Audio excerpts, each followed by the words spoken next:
Iniciamos mais uma edição do Dimensão Total na TV. O nosso programa tem a produção e direção do jornalista Ronald Machado.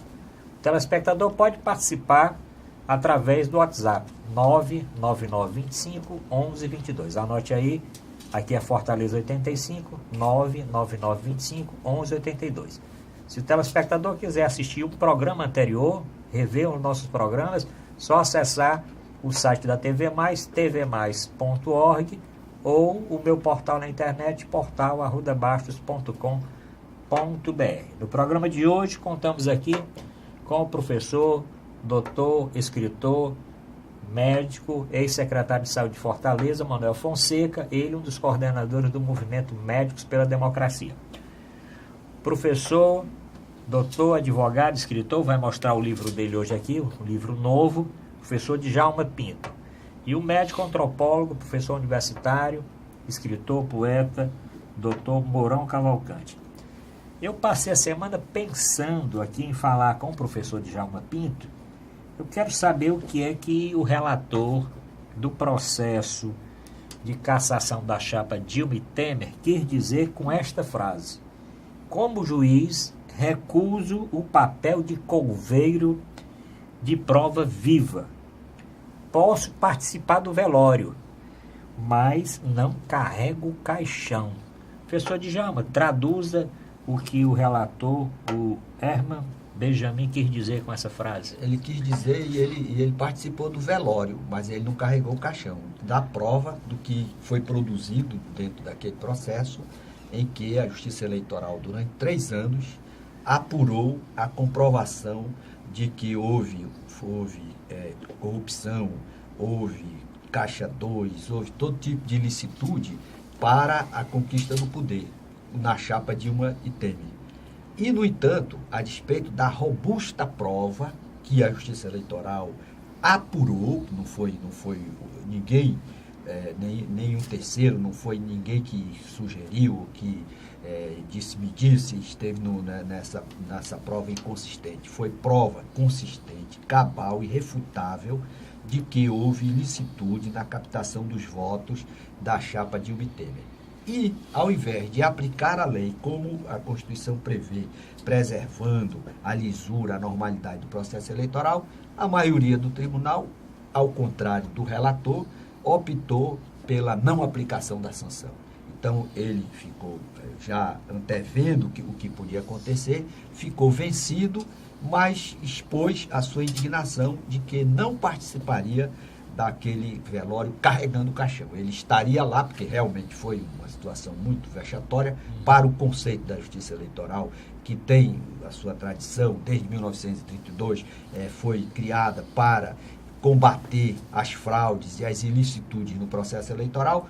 Lamentavelmente, nesse começo de século XXI, ela chancela as ilicitudes que ela própria detectou. Doutor Manuel Fonseca, e esse caixão? Quem construiu esse caixão e quem pegou na alça do caixão? Bom, quem construiu o caixão começou com o Aécio Neves. Né? O Aécio Neves foi que fez a denúncia. Né? Aliás, professor Djalma, se for no rigor da lei, né, todos iriam caçados. Né? Inclusive o Aécio Neves, antes dele ser eleito, se fosse eleito, né?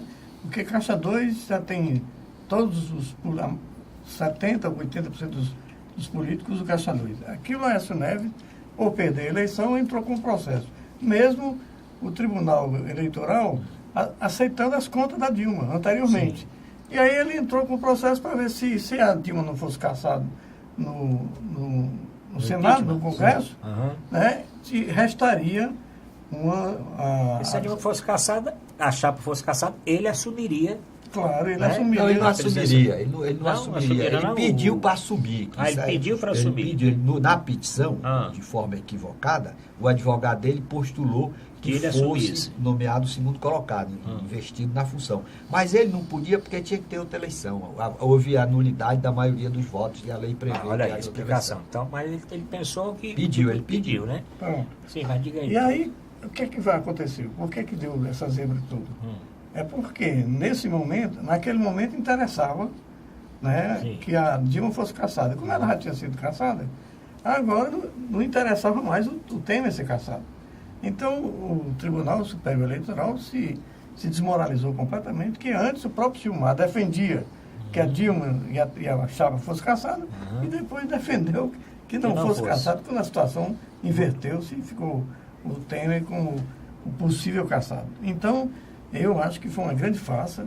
Nesse processo, o Tribunal Superior Eleitoral se desmoralizou completamente. A única pessoa que, assim, levou vantagem, vamos poder dizer, do ponto de vista político, foi a Dilma. Porque agora não existe mais nada contra ela, né? Quer dizer... Pode ser candidata. Pode ser candidata, não está cassada, né? Então ela pode, né? As pedaladas fiscais não caracterizam uma forma de cassação, então ela pode ser, inclusive, candidata a presidente da República. Né? Então foi a Dilma que saiu muito bem nesse processo. E o tribunal saiu completamente desmoralizado. E o Temer não vai escapar, porque as denúncias contra o Temer do JBS são avassaladoras, com gravações e tudo mais. Então, eu acho que o tribunal e o Gilmar Mendes, mais uma vez, saiu completamente desmoralizado. Né? A Dilma se saiu bem porque foi absolvida, junto com a chapa, né? E o Temer ainda está com a corda no pescoço, ou então com a navalha, como diz o... Napoleão, vá, porque como é que o juiz faz um negócio daquele? O doutor Mourão vai falar a respeito da ira do profeta. Não era isso? Ele não queria... Como foi que ele disse? Foi. Que ele não queria... Ele não ia citar, só queria que recaísse sobre quem está falando quem dele. Tá falando dele, né? Os blogs, jornalistas, sites, sei lá, que a ira do profeta. Mas disse que nem o Estado Islâmico assumiu o que ele falou. Parece até que o Estado Islâmico ficou até meio chateado com a fala do Napoleão. Né? Mas, doutor Mourão, o relator passou aqueles dias todos lendo ali o seu voto, depois fazendo um resumo de todo o interrogatório. O Herman Benjamin, ele teve... Você está dizendo que tem um caso da Dilma, porque não foi punida, né? Mas o relator teve um destaque muito grande, né? O relator e o Fux e a Rosa, né? Weber, que tiveram um voto assim com muita consistência. Os outros, infelizmente, os argumentos foram muito fracos. O senhor considera que o Temer não foi punido por excesso de provas? Olha, é um processo todo eivado de contradições. Por que de contradições? Porque quem encaminha a denúncia, que deu origem a todo esse auê, foi ninguém mais do que o presidente do PSDB, senador Aécio Neves. Em nome do PSDB, ele fez a promessa que, enquanto ele pudesse, iria lutar para derrubar a Dilma. Essas informações estão gravadas e foram repetidas. Então, foram preparadas diversas armadilhas para tentar derrubar, ou estratégias para derrubar a presidente. Uma funcionou mais rápido, foi a do Congresso junto com a imprensa, e essa foi suficiente. Aquela história, em nome de minha esposa e meus filhos, digo sim. Outra, em nome do meu cachorrinho au, eu digo sim. Só não teve em nome da minha sogra. Porque deveria ter tido pelo menos um filho da mãe daquele a dizer...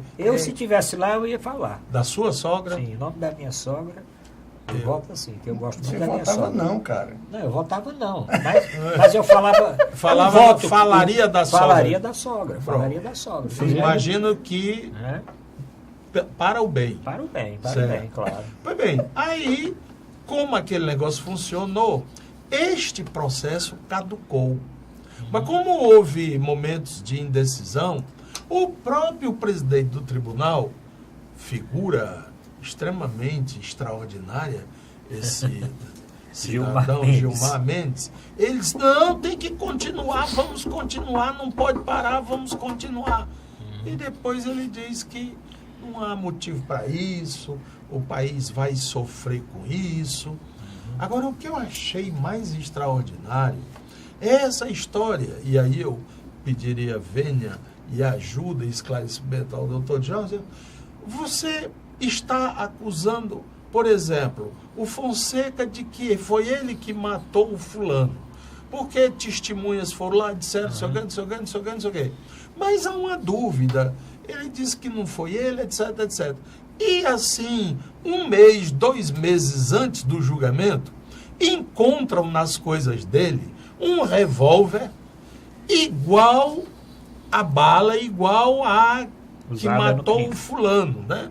E foram fazer investigação sobre a história daquele revólver. Foi ele que comprou, que tinha comprado, aliás, 1 semana antes de matar o fulano, etc, etc.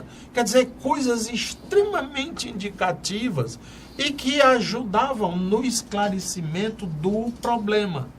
Aí chega o juiz, não, isso aí ninguém vai botar, não. Isso aí é melhor. Você concorda que não deve? Não deve. Não deve? Não deve. Pronto. Aí não deve. Como é isso pode? Não, aí é que chama que a causa de pedir, que foi a grande questão central do julgamento. Na verdade, o relator mostrou que todos os fatos que vieram a ser comprovados depois estavam relacionados, indicados, noticiados na inicial, que não houve inovação, porque realmente há uma regra do processo que a petição inicial demarca os fatos que vão ser objeto de apuração naquele processo. Então, os fatos demarcados pela inicial comportavam essas comprovações que vieram ocorrer após as delações. Por isso que o relator ficou muito à vontade e expôs de forma muito didática e repetindo, inclusive, as conclusões que o próprio ministro Gilmar Mendes chegara quando fez a apuração, para dizer que, na verdade, o tribunal que coletou a prova e estava tudo em consonância com a inicial. Daí porque ficou uma situação muito vexatória e o Tribunal Superior Eleitoral, na opinião unânime dos analistas, saiu menor nesse episódio. Então a gente pode ajuntar algo que vem esclarecer... O que foi dito na petição inicial, que você não tinha o documento disponível naquele momento, mas já se reportava ao fato que estava contido no documento. Quando, posteriormente, o documento surgiu, ele veio apenas corroborar o que estava na inicial. O que você não pode é inovar, ou seja, se não estivesse relatado na inicial, aí você não podia usar aqueles documentos nem aqueles fatos. Voltando para a história do Fonseca, se nós encontrássemos, então, antes do julgamento, uma informação de um hotel lá em Paris, de que nos dias do dito crime, ele estava hospedado lá, inclusive tem a ficha dele, o testemunho do gerente e tudo. Isso não pode ser anexado ao processo? Claro que pode, desde que seja assegurado a ele o direito de contraditar. Ele não pode você usar esse documento sem permitir que ele se manifeste, faça a contestação, o contraditório, arrole testemunha para provar o contrário. Isso foi feito, né? Foi feito, exatamente. Né? O relator teve todo esse cuidado. Quer dizer, então, nos engabelaram. Em última análise. Pronto. Então está esclarecido. O principal tribunal, o Tribunal Superior Eleitoral, engabelou, né? Enrolou, passou vaselina nos brasileiros. E aqueles caras estão... A voz do Gilmar me faz medo, sabe? E quando ele bota aquele olhar na câmera, eu parece estar diante daqueles famosos delegados da Polícia Federal dos anos 68, 69 aqui no Brasil. Eu fui confrontado com esse olhar e o olhar do Gilmar. E o dedo em riste, né? Como ele aponta. Pra amedrontar, né? Amedrontar. Eu acho que aquele relator, que parece ser uma pessoa aparentemente frágil, né? Mas extremamente muito corajoso. Muito competente. E corajoso, né? Ele apontava assim para o cara sumir ali da cadeira e sair lá por baixo, se arrastando, sabe? Que nem cobra pelo chão. De modo que foi mais um retrato, não em branco e em preto, mas colorido, do que tem sido a nossa realidade. Agora aqui para nós, como é que é outra perguntinha para o doutor Djalma? Como é que a gente diz? Eu aprendi assim na escola, nós todos, né? Na nossa época tinha Moral e Cívica e depois o SPB. O Brasil tem 3 poderes: o Legislativo, o Executivo, o Judiciário. E eles são Independentes e harmônicos. Independentes e harmônicos. Como é que o Judiciário é nomeado pelo Executivo?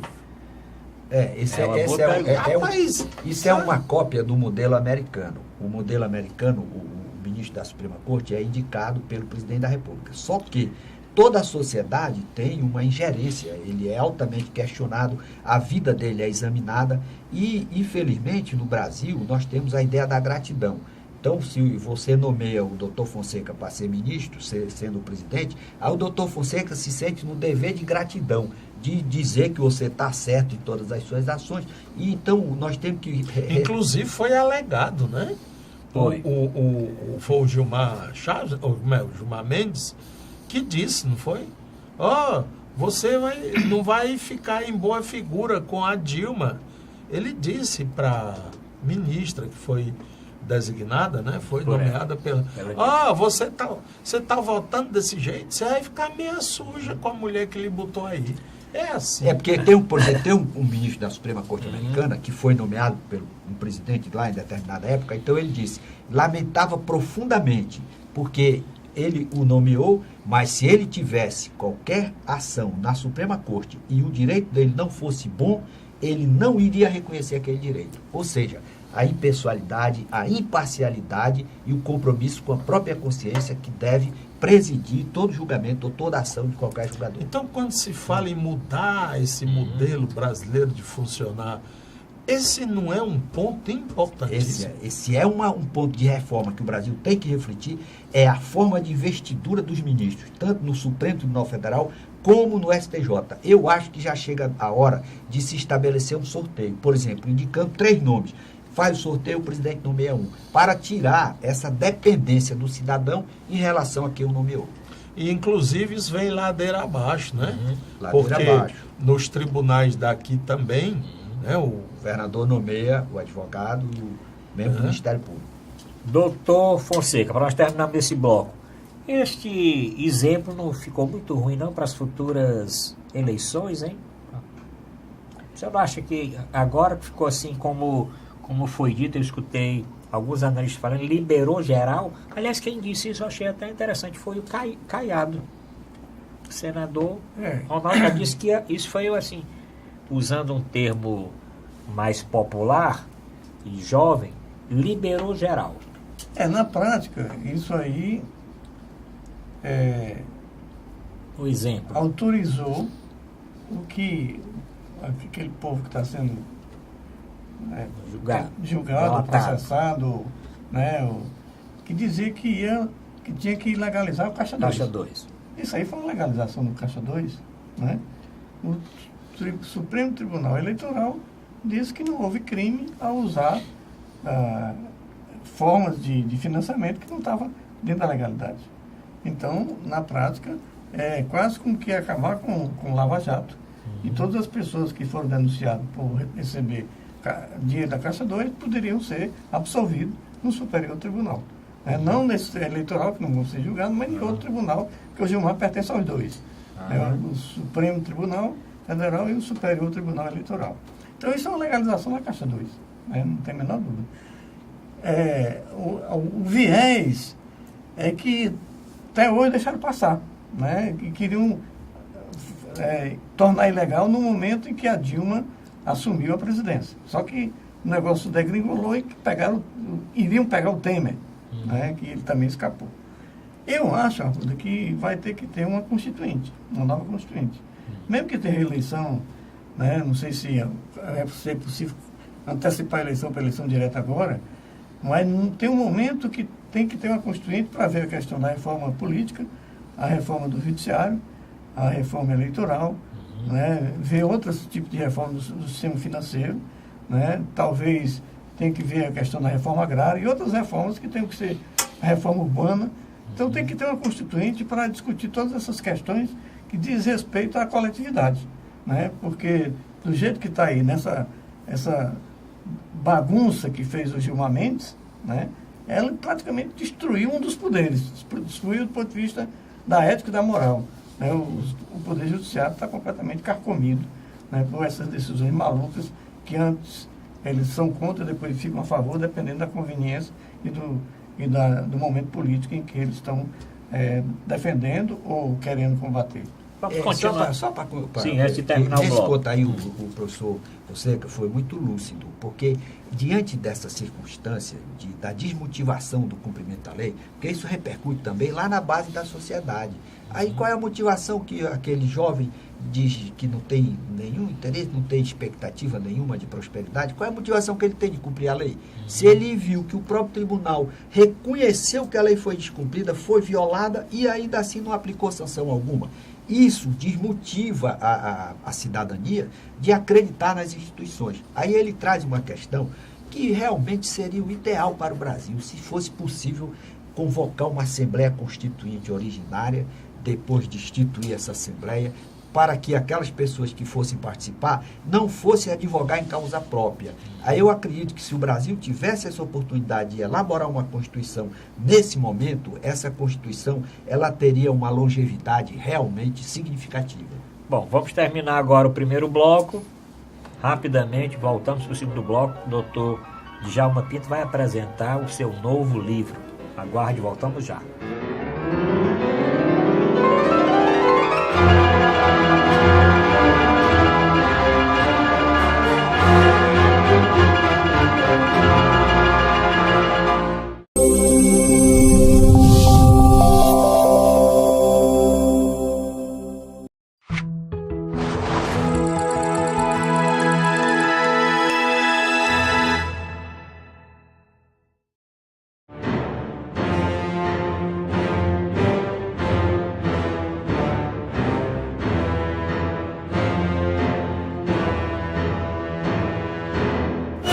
Voltamos a apresentar a Dimensão Total na TV. Lembro mais uma vez que o nosso programa tem a direção do querido jornalista Ronald Machado. Vamos aqui novamente o WhatsApp do programa 999251122. Aqui é a Fortaleza 85. Mande sua mensagem. Agradeço as dezenas e dezenas, centenas e centenas de mensagens todos os dias. O nosso programa vai ao ar segunda, quarta, sexta e domingo, de 9 às 10, no canal 15 da Multiplay. Professor Djalma Pinto, falei do livro, o senhor podia então apresentar o livro que o senhor vai lançar agora, esta semana, não é isso? É o livro Infratores do Poder, como impedir o acesso de delinquentes na representação popular. É um livro realmente contemporâneo que está retratando a realidade brasileira e mostrando soluções. Como é possível, dentro dessa Constituição, sem necessidade de uma constituinte ou da edição de novas leis, impedir o acesso desses predadores da coisa pública que envergonham a representação popular. Então esse livro está disponível no site Clube dos Autores. Ele agora pode ser adquirido em papel, em formato de papel, e também no e-book, que os meus livros anteriores estavam só no amazon.com.br, só na versão e-book. Agora eu estou migrando para esse novo site, que pode apresentar a versão em papel. Bom, e então o site do senhor tem o endereço? É o Clube dos Autores. Só clubedosautores.com e tal? .com.br, disponibilizado aí para os autores. Pronto, aí tu vai mostrar depois a imagem do livro. Bom, tem um outro assunto, depois nós vamos falar dos temas locais, viu, doutor Mourão? Tem aqui temas locais aqui do nosso querido estado do Ceará. Mas ainda nessa esfera nacional, o que chamou a atenção foi a arapongagem do Fachin e a ligação do presidente Temer para a ministra-presidente do tribunal, Carmen Lúcia, desmentindo uma matéria da revista Veja, de primeira capa, primeira chamada, uma matéria muito longa, falando exatamente da influência aí do Temer, do pedido do Temer para os órgãos de investigação aqui do Brasil descobrirem qualquer coisa do Fachin. E a função era exatamente inibir a sua atuação como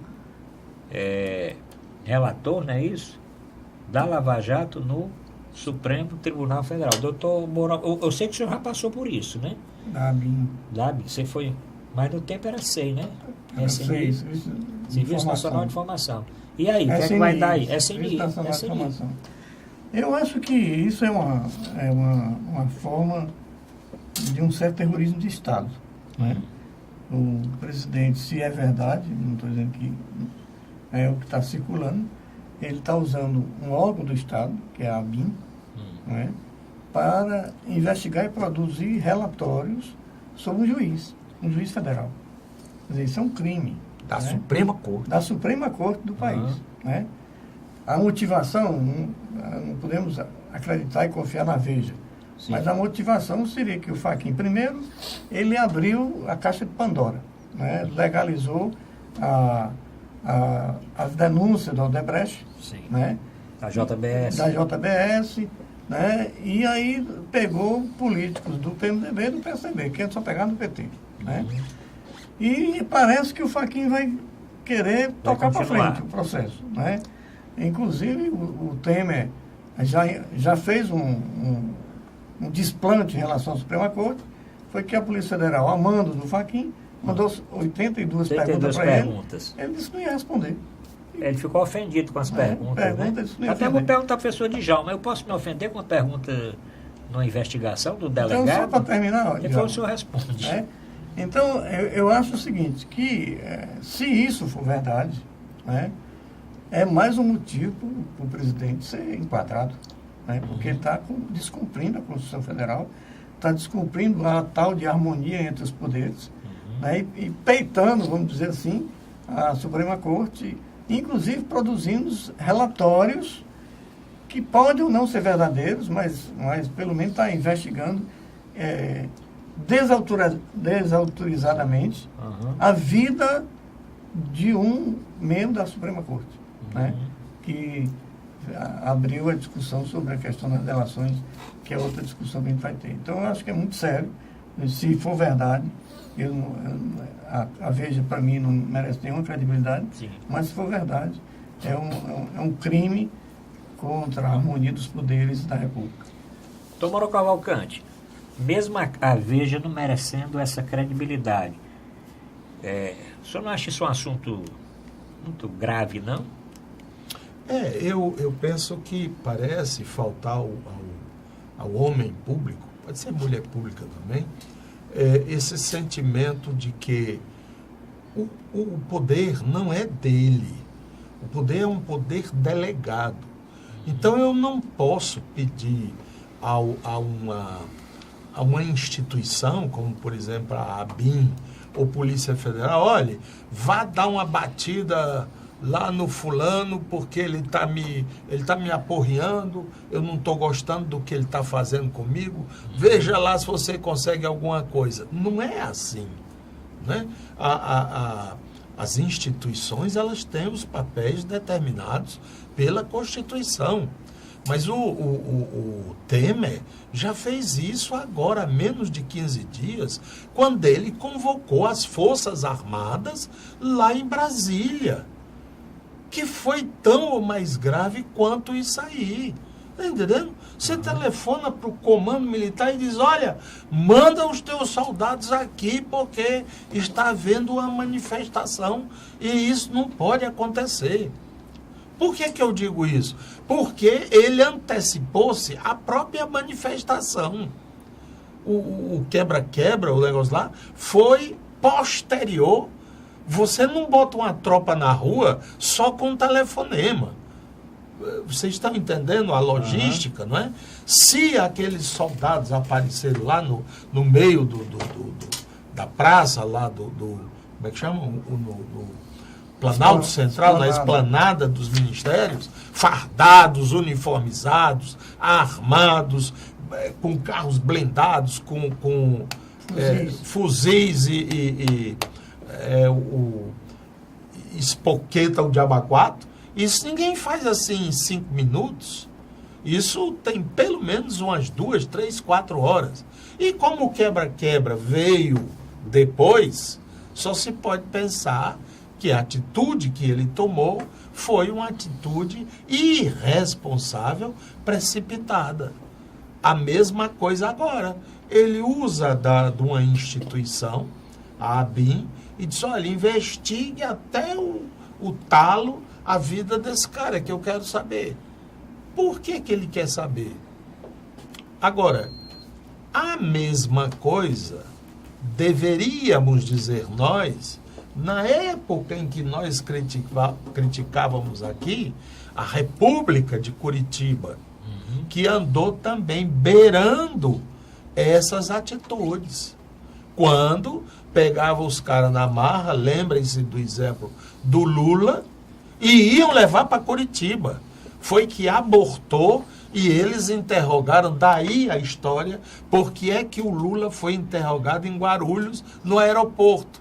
É porque a ordem que veio depois não traz esse homem, não leva esse homem. Porque aí vai dar confusão. Então ele foi, porque você saca o homem lá do apartamento dele, leva para o aeroporto, não é coincidência. Mas ainda bem que o bom senso prevaleceu e a coisa foi rodada de outro modo. Agora mesmo está se abrindo um precedente institucional que eu reputo extremamente sério. É que a Procuradoria-Geral da República solicitou o afastamento definitivo do Aécio do Senado. E o Senado não afastou. Ainda está protelando. Aliás, essa vai ser a segunda vez, porque fizeram a mesma coisa em relação ao Renan. E ele diz, não vai, ficou por isso. Então, nós estamos abrindo aí uma brecha, uma cunha muito séria no processo institucional. Os bons ventos é que o Cunha está procurando um advogado que o ajude a fazer a delação. Mas diz que o Moro não quer. O professor Djalma vai falar disso, se isso é verdade ou não. Que o Moro não quer. Não quer ouvi-lo? Não, que ele não faça essa delação. Pelo menos não, a imprensa está dizendo. Se o Ministério Público quiser, o Ministério Público tem condição de aí ele está lá em Curitiba, ele faz com o Ministério Público Federal lá, né? Federal, e depois submete ao juiz. O juiz não tem esse poder de impedir da pessoa de fazer a delação. Se o Ministério Público quiser submeter depois a ele pode realmente chancelar. E se tiver utilidade, o que interessa na delação é a vantagem que o Estado, com o seu aparato repressor, vai obter para desbaratar quadrilhas. É o interesse superior da sociedade que deve prevalecer. Mas, doutor Djalma, a respeito desse caso aí, essa investigação, essa capa da Veja dessa semana... O problema é o seguinte, o homem público que está no poder, a primeira coisa que ele tem que pensar é o seguinte, eu não devo cometer ilicitude para não ser alvo de investigação, da polícia não ter que... Porque o que é que acontece no Brasil? O cara está no poder, comete um crime e depois vai ficar indignado com o delegado, com o Ministério Público ou com o juiz. É isso que está errado. Então, se é o presidente, a primeira coisa que o presidente tem, se ele não quer ser molestado, primeiro, ele não vai nomear criminoso para dentro do gabinete. Aí nomeia os caras que estão denunciados, indiciados, depois vai suportar o constrangimento daqueles atos praticados pelos seus assessores serem descobertos. Então, você recebe no Palácio um cidadão que está indiciado, envolvido em vários inquéritos, depois de 10h30, 11 horas da noite. Aí o cara vai conversar com o assessor, que também é inconsequente e, de certa forma, leviano, e o cara vai e recebe uma mala de dinheiro. Aí você quer que a polícia não mande pergunta para você? Você ainda quer brigar com o juiz, quer brigar com o promotor? Você tem que fazer uma reflexão, uma meia-culpa. Errei, como homem público, devo me penitenciar, pedir desculpa à nação e me afastar do cargo, porque eu já não tenho mais a legitimidade. É isso que tem que dar de exemplo, de lição para as futuras gerações. A lição que tem é o seguinte, não, o cara está no poder, pode fazer tudo. Aí quando descobre os malfeitos e os crimes, aí no lugar de ficar com remorso e se arrepender, vai ficar com raiva do juiz, com indignação do delegado, aí todo mundo vem com esse meio papo. Perseguição. Ora, perseguição existe quando você não dá motivo. Por exemplo, Nelson Mandela. Nelson Mandela passou 4 anos como presidente da África do Sul. Foi perseguido antes. Depois que ele foi presidente, ele saiu do poder, nunca recebeu uma denúncia. Pelo contrário, era exaltado onde chegasse. Essa referência de autoridade é que nós temos que copiar para que o Brasil tenha pessoas que possam justificar, motivar os jovens a trilhar o mesmo papel. Você não vê, por exemplo, o professor Fonseca foi secretário de saúde, você ouviu alguma vez, não, vai lá fazer uma condução coercitiva no doutor Fonseca, fazer uma investigação. Por quê? Porque ele tem a vida limpa, transparente, como o caso da Maria Luísa Rosa da Fonseca e tantas pessoas que já exerceram o poder, que ninguém não imagina uma pessoa chegar na casa da Maria Luísa para fazer, levar uma condução coercitiva e ter alguma coisa errada, que ela ficou com dinheiro de saúde, educação, de qualquer secretaria. Isso não existe. Por quê? Porque realmente é uma pessoa comprometida com a boa aplicação do dinheiro público. O Brasil tem que se libertar. Aécio Neves, Lula, Renan Calheiros, Collor de Mello. Mas isso é uma geração que não compreendeu a essência da atividade política. Servir a coletividade e não o seu interesse. Bom, mas tem nessas perguntas, professor Djalma, como é o nome da pessoa que ninguém sabe quem é, doutor Mourão? Qual, de quê? Tem uma pessoa que saiu nas delações, Edgar. Ah, Olha aí. Edgar. Se alguém que está assistindo o nosso programa souber quem é o Edgar, né, professor Djalma, pode mandar o WhatsApp para o programa. Eu já dei o WhatsApp aqui. Pode? Não pode não? Nosso programa tem uma audiência tão grande que alguém pode dizer, o Edgar é fulano de tal, né? Tá envolvido aí com o Loures, que aliás o Loures não queria cortar a cabeça, raspar a cabeça, e nem queria que a mãe fosse investigada. E o cara leva a bala para casa da mãe. Pois é. Como é que o cara depois não daí quer? fica com raiva do delegado. Pois é, o cara não quer. O advogado pediu, não raspe a cabeça do Loures, né? Porque raspar a cabeça, que Mas tiraram. olha, a gente vê assim, mas esse Loures Sim. é de uma família importante no Paraná. Sim, muito importante. São empresários. O pai dele já foi presidente da FIEP, né? Deve ser Federação das Indústrias do Estado do Paraná. E eles são donos, foi a família que criou esses tabletezinhos que tem de merenda, que tem castanha, uma camada as barras, né? Aquelas barras de cereal. Isso, Nutrimeta. Comi muito essas barrinhas de banana. Pronto, então essa informação do professor Mourão traz o que? A reflexão? Que a educação está mal gerenciada, mal administrada. O cidadão, ele tem o poder político, poder econômico expressivo, deve ter estudado os melhores colégios lá de Curitiba. Sim, ele é formado em administração. Ele deu um grande impulso na empresa, mas o sonho dele era ser político. E o pai também porque eles têm o mesmo nome. O pai, o outro é só acresce professor Mourão, mas agora o senhor... Aí o que acontece? Ele deixou a empresa, candidatou-se a deputado e tornou-se, aí entra também aquela história de educação que a gente fala, as más companhias. Ele foi para o PMDB e o grande guru dele era o Temer. Pronto, aí se estragou na estrada. Deve ter se encontrado com Cunha algumas vezes. Você diz, ele queria ser político. Na verdade, ele não queria ser político. Ele queria se aproveitar do Estado. Ele queria vender o Estado. Esse é o problema. Há uma distorção na formação do nosso homem público. O cara quer ser uma autoridade, não é para prestar um serviço relevante para a comunidade. É isso que nós temos que retificar em todos os partidos. Aí o PSDB está negócio de Aécio, é para ter que expulsar o Aécio, tem que dar bom exemplo para essa nova geração, a geração dos cabeça preta.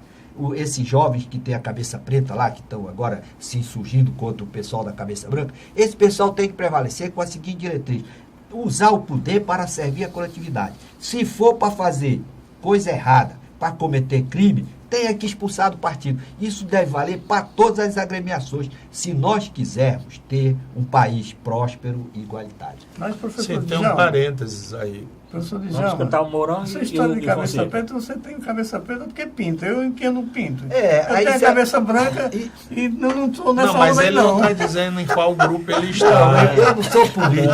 Aí o professor Djalma não pinta, não. Aí é o seguinte, eu resisto. Dos calibres. Eu resisto à força inexorável do tempo. Você, com a sua inteligência, preferiu sucumbir e se conciliar com ela. Eu ia ter barba branca. Mas infelizmente. Que aí não foi os meninos estão chamando a gente Papai Noel. Vamos ter que terminar agora. Para terminar, diga lá. Primeiro bloco. Essa fábrica Aí já tinha anúncios da coisa.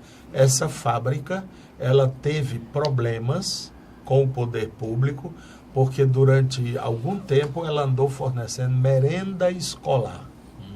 E havia histórias de superfaturamento, etc, etc. Agora, o pai, o Loures Pai, já disse que o filho dele não pagará a cadeia sozinho. Mas ele, por outro lado, como pai, também ele tem que ter culpa, reconhecer a culpa no cartório. Veja você, uma empresa bem-sucedida, próspera, com grande competitividade no mercado, não precisava se valer de fraude no processo licitatório com relação à merenda escolar. Essa mácula era absolutamente necessária para uma grande empresa. Vamos ter que terminar agora o segundo bloco. O senhor fica pensando aí. Se viu o Edgar por aí, é só encaminhar para o nosso WhatsApp. Vai ser uma música de carnaval. Tem. Se ele Você viu o Edgar quem é por o aí? Edgar. Tem uma Você música, viu o né? Edgar por aí? Eu não vi não. Isso é uma música.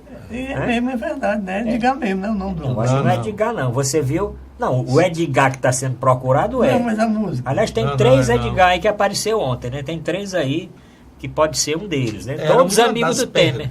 Uma das perguntas Quem era o para o Edgar, Temer, hein? afinal de contas, Quem quem é o é Edgar? o Temer? Ou quem é o Edgar na sua... Pois Aí, é. Ele disse, não sei Não sei não, mas vamos fazer o nosso segundo bloco, voltamos já para a pauta cearense, pauta local.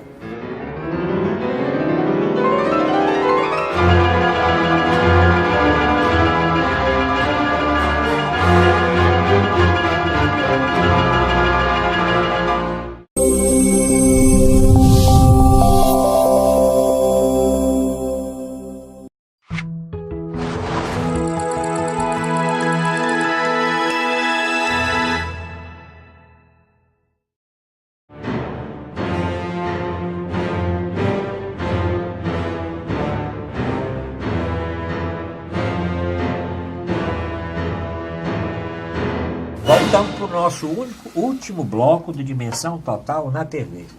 Produção e direção do jornalista Ronda Machado. Lembro a pergunta que eu fiz. Quem é o Edgar? Escreva uma mensagem para o nosso WhatsApp. Aqui é Fortaleza, 859-9925-1122. Se quiser rever o programa anterior, entre no meu portal na internet, ver também os artigos do Dr. Fonseca, os meus artigos, o meu blog e rever os programas anteriores. Portal arrudabaixo.com.br. Dr. Mourão Cavalcante, o secretário de Segurança do Estado do Ceará, André Costa, disse que o Ronda do Quarteirão já não está servindo para nada. O que é que o senhor diz a respeito disso? Não está mesmo, não? Tem aquela expressão que o povo gosta de dizer, já vai tarde, né? Quer dizer, está dizendo tarde, porque isso há muito tempo, há muitos meses ou anos, isso já vinha sendo dito. Aliás, desde o início, eu fui contrário a essa história. Era pura operação de marketing do governo estadual. Inclusive, coisas ridículas, como, por exemplo, outra farda, outro uniforme. Né? E se dizia, não, é para tornar a polícia mais humana.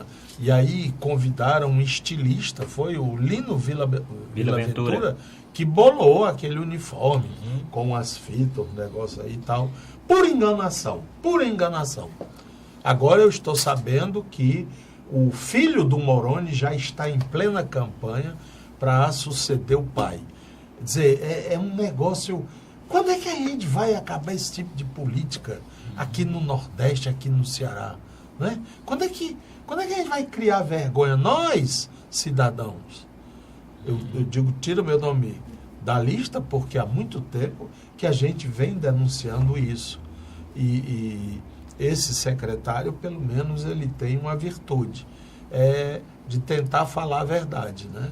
Logo mais ele vai entrar em choque com o governador e vai pedir o boné e vai embora. Que é uma das técnicas que os secretários de segurança já usaram aqui no Ceará para cair fora. Entra em choque, né, em rota de colisão com o governador, e daí ele diz, olha, eu vou embora. Porque esse secretário atual, ele é da Polícia Federal, né?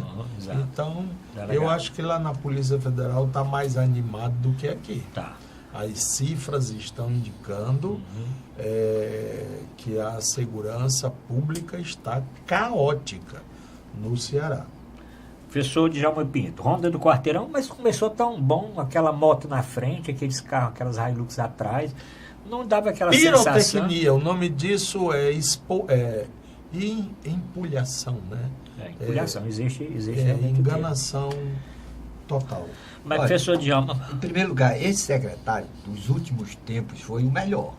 Os últimos secretários que passaram aí pela Secretaria de Segurança foi o melhor. Esse rapaz é Eu não operacional. gostava do Roberto da gravatinha borboleta, Não, mas ele não era operacional. Esse é operacional. Esse vai para a linha de frente, vai lá atrás do bandido. Esse estimula a tropa. Então, o que acontece é o seguinte: o Brasil busca combater a violência comprando carro, ampliando o número de delegacias e o número de promotores e o número de juízes e o aparato repressor do Estado. Mas não há uma preocupação com a educação. A violência ela é uma consequência direta da má educação da sociedade.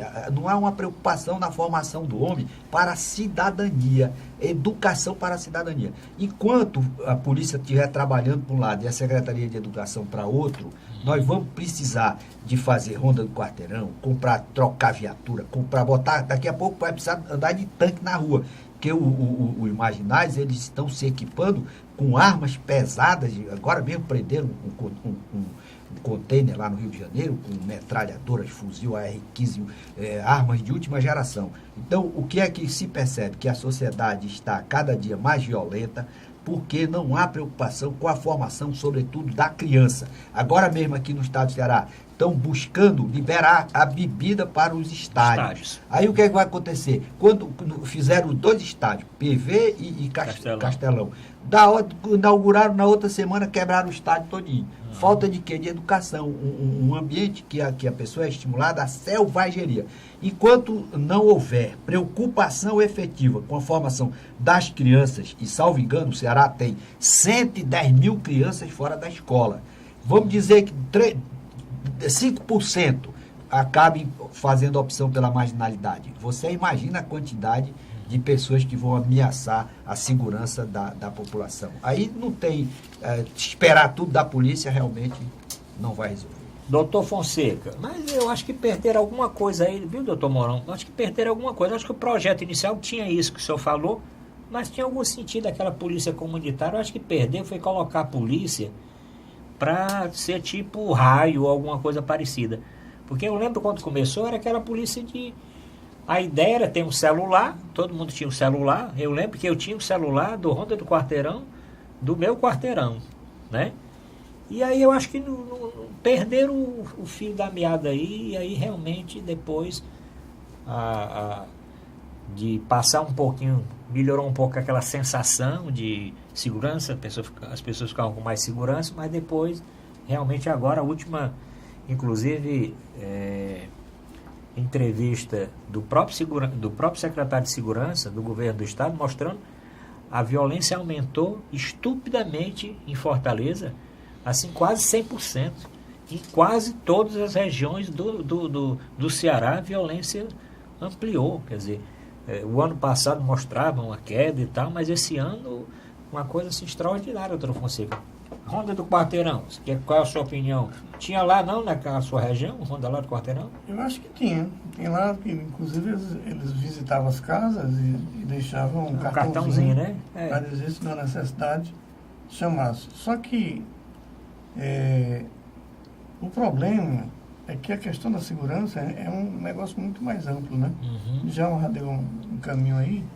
Naquele tempo tinha um tal de Cosme e Damião, né? Tinha, Cosme e Damião. Falando que era uma dupla que andava nos quarteirões, mas tinha uma ligação com a comunidade, né? Não era um negócio militarizado. Né? Nós temos que desmilitarizar. Vem de mais longe ainda.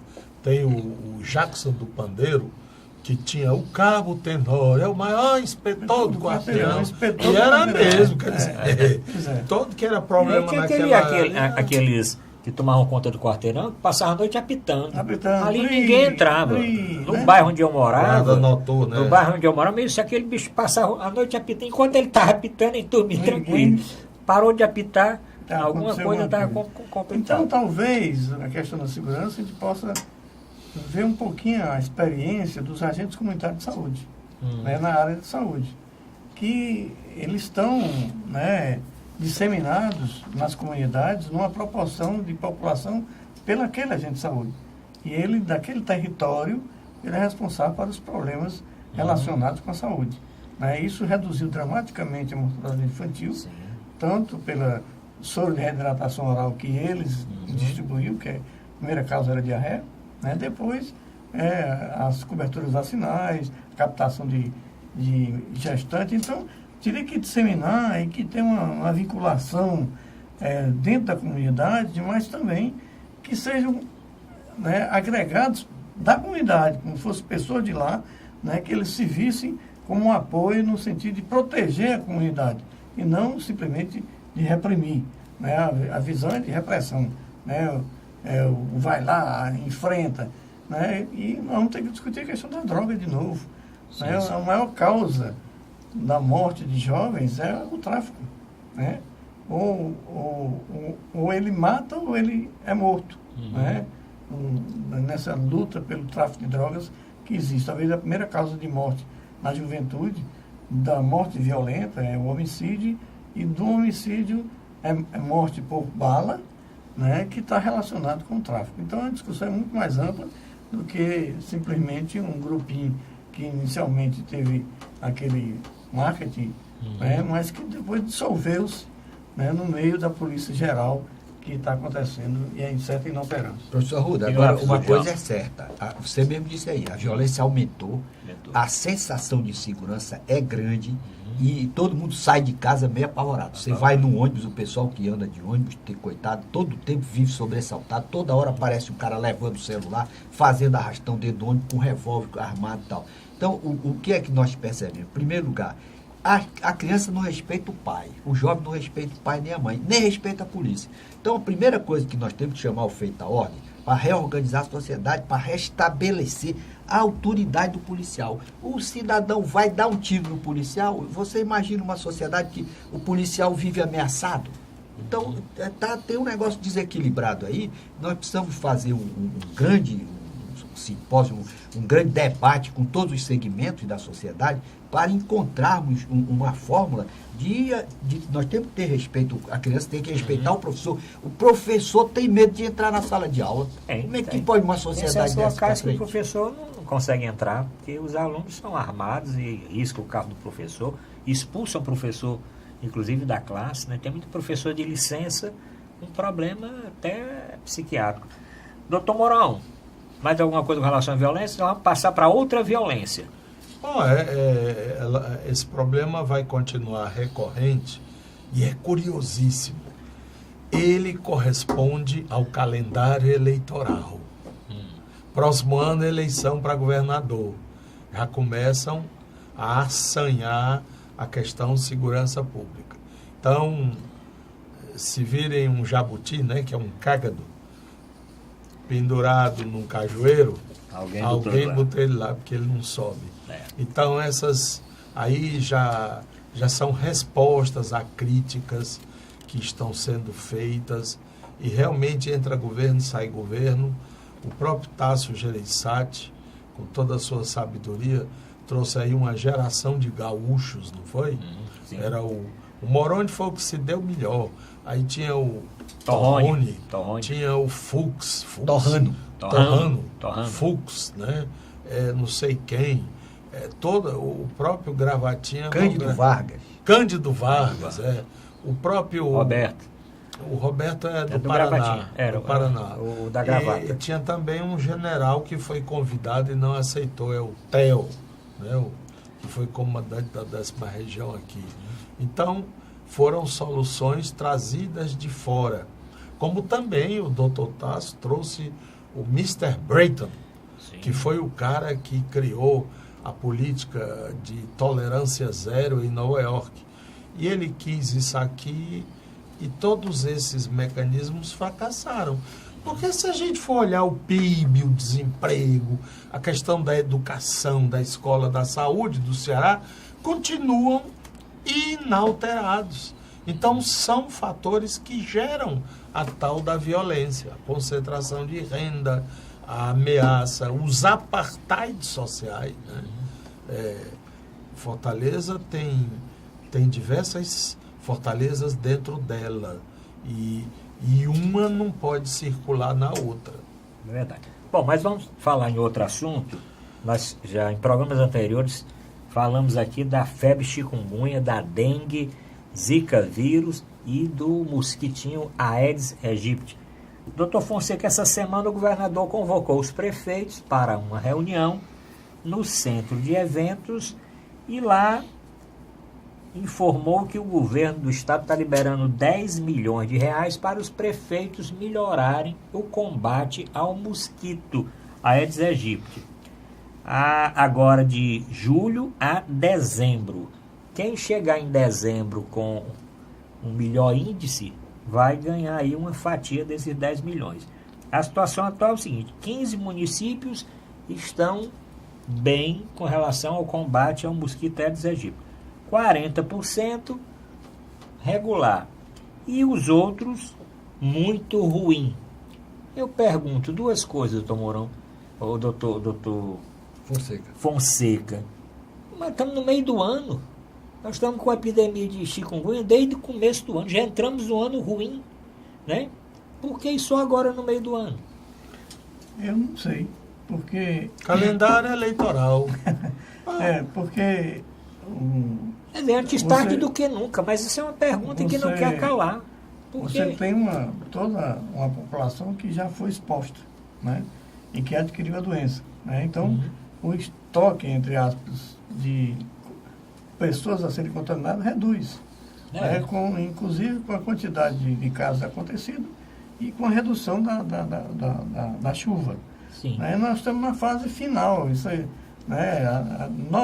Naturalmente, agosto, setembro, outubro, em todas as epidemias há um declínio geral, né? De todas as epidemias causadas por vírus. Isso é natural. Começa na época de chuva, janeiro, fevereiro, março, abril, depois vai junho, começa a descer, e nos últimos meses do ano ele reduz dramaticamente. Eu não entendo porque que agora que vai ser investido. Pois é, eu lembro... No final do processo natural das epidemias anuais por vírus. E aqui eu quero dar um depoimento. Como o doutor Fonseca coordenava esse setor na Secretaria da Saúde do Estado, e o doutor Fonseca durante muitos anos foi o coordenador da Coordenadoria de Promoção e Proteção da Saúde, nós realizamos essas reuniões em janeiro. Janeiro nós realizamos essas reuniões com os prefeitos, em janeiro. Nós já estamos agora no meio de junho. 26 óbitos confirmados por febre chikungunya, 70 mil casos notificados, mais de 36 mil casos confirmados. E muitas pessoas aí quase que impossibilitadas de trabalhar com as dores articulares, com os sintomas reumatológicos da doença. Doutor Mourão Cavalcante, e aí, antes tarde do que nunca? Claro, é sempre melhor fazer alguma coisa do que estar negando.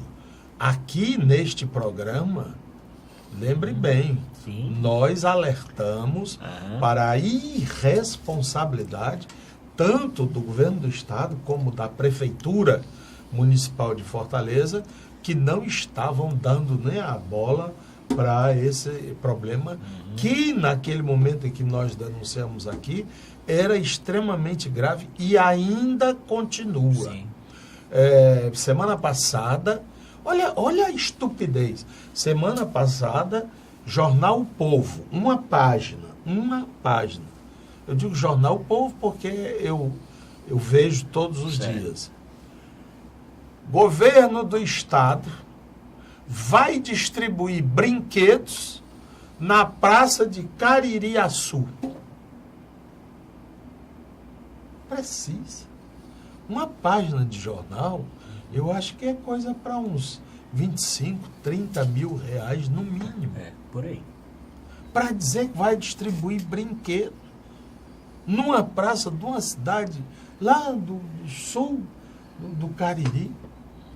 Não era para botar infografia, verifique, olha o mosquito, quais são os sintomas, que remédios você pode tomar, não pode tomar, porque nós denunciamos aqui, semana passada, a questão de que está se usando aí rasgado corticoide para as dores articulares do chikungunya, que é grave, é muito sério. Aliás, o programa, doutor Mourão, muita audiência. Eu quero agradecer aqui a audiência, porque o programa teve muita e muita continue audiência. Escutando, porque a gente está aqui. Estamos quente. Pode vir quente, quem está fervendo, tá entendendo? E que hoje, quem me disse isso foi a moça que trabalha lá em casa. Ela disse: doutor, eu escutei no rádio o seu prefeito dizendo que isso é invenção do povo, que não tem esse negócio de chikungunya, não. Isso é a dengue, uma febrezinha aí por causa das chuvas. Chuva não é responsável por doença, cara. Chuva cai do céu. O estrago está aqui na terra. É esse lixo na cidade. Ninguém vê. Vamos fazer. Se você, telespectador, descobrir quem é o Edgar, nós mandaremos o caminhão de lixo na sua rua. Da prefeitura, o caminhão de lixo. Quer dizer, vai ser duas coisas inusitadas acontecendo nessa cidade. O caminhão de lixo da prefeitura passando na sua rua e a gente descobrindo quem é o Edgar. Doutor Djalma Pinto. Bom, o Edgar, quem começou a assistir o programa agora, nós estamos perguntando quem é o Edgar.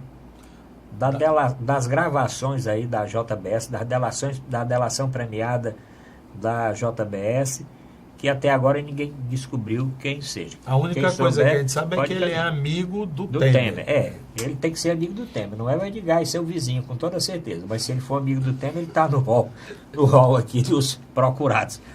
Mas esse caso aqui, da febre chikungunya... Teve muitas pessoas já que morreram. Sim. Amigos já. Tem muita gente. Tem inclusive advogados, né? Grande jurista. O pai de um amigo meu, o padre Rino Bonvini, morreu em consequência de chikungunya. O padre Rino morreu? O pai do padre o pai, Rino. sim, o pai, sim. Certo. Mário Bonvini. O grande jurista Arnaldo Vasconcelos. Uma inteligência iluminada. E várias pessoas estão sofrendo gravemente com dores, com sequelas horríveis. Então, infelizmente, não se levou na devida conta, não se preparou a cidade para esse surto, essa epidemia. Eu acho que hoje, no cenário que estamos, eu acho que cabia uma análise profunda, um grande debate das autoridades, das pessoas especialistas, para uma fórmula de combate a esse mosquito, que para o ano ele vem de novo, aí vai matar mais gente. Então, me parece que falta, primeiro, uma maneira eficiente de mostrar para a população, e a população tem que também compreender a sua real participação, que é ela que vai pagar o pato. No fim, se não seguir aquilo que foi recomendado pelas autoridades, o cidadão vai sofrer, e sofre muito, que o que eu tenho de amigos que realmente estão sentindo dores com meses. O problema é esse. É recidivante, só uma semana, depois volta. O problema é que é o tempo indefinido, e parece que não tem ninguém que domine ainda o tema, inclusive com a forma de tratamento, medicamentos não são eficazes. Porque os medicamentos não têm realmente essa eficácia. E o que nós discutimos no programa passado aqui com o doutor Mourão, se o telespectador não assistiu o programa, ele está postado aí no meu portal na internet. Só entrar, portal@arrudabaixo.com.br, reveja o programa que nós discutimos esse tema, tratamento da chikungunya. Porque o que se quer dizer? Contratando o doutor Drauzio Varela, Sim. ele está aparecendo agora. Está aparecendo, tá. Dizendo que 80% dos focos de mosquito está dentro da sua casa. Isto é, você, desculpe a expressão, seu vagabundo telespectador, é o responsável pelo mosquito. Não é a prefeitura, não. Não é o governo do estado, não. De primeira luta, lembram-se? Juraci, era Ciro, né? Ciro.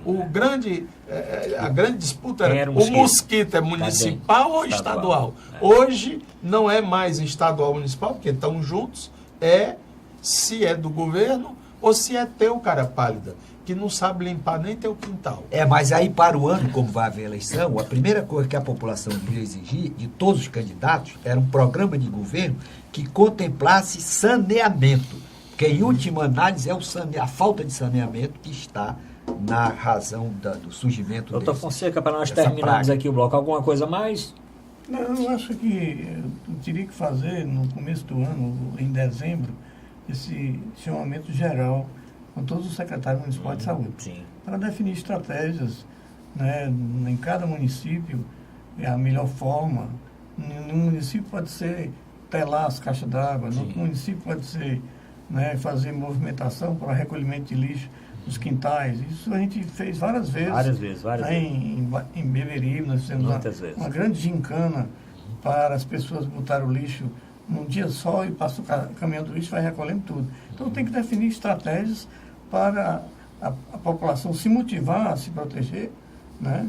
E tomar a iniciativa de se proteger, porque se não for motivada, fica assim, não, a culpa é sua, tem que dizer os caminhos para as pessoas poderem se proteger dessa doença. Tem algum remédio que a pessoa possa tomar, doutor? Própolis, por exemplo, que tem alguma indicação aí, preventivamente? O preventivo mesmo é proteger sua casa, claro.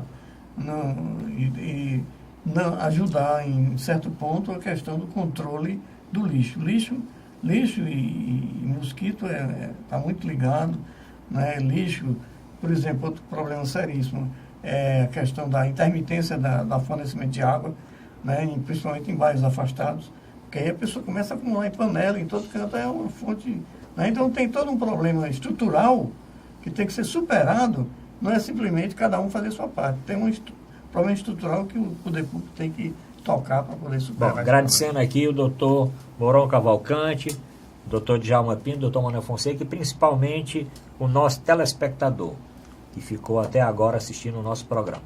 Muito boa noite e até a próxima semana.